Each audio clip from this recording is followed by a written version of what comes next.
So the question is, when did the Cold War begin?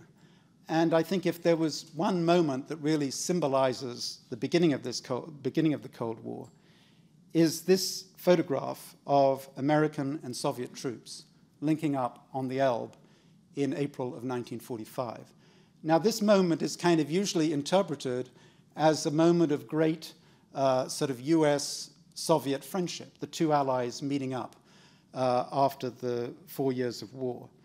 But what historians often forget is that actually very soon after this, as soon as the two sides met up, they started quarreling with each other. You can read that in the diaries that the American soldiers and, to a lesser extent, the Soviets wrote after the meeting on the Elbe, and the letters they sent home. It becomes apparent that these two armies are altogether different armies with different ideologies and different visions of what Europe should be like.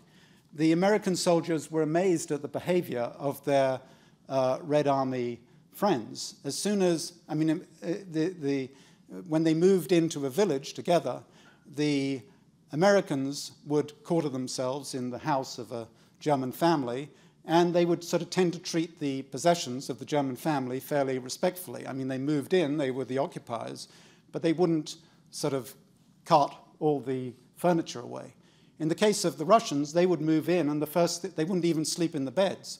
The first thing they would do is to throw all the furniture into the street for requisition teams to come and cart it away all back to the Soviet Union.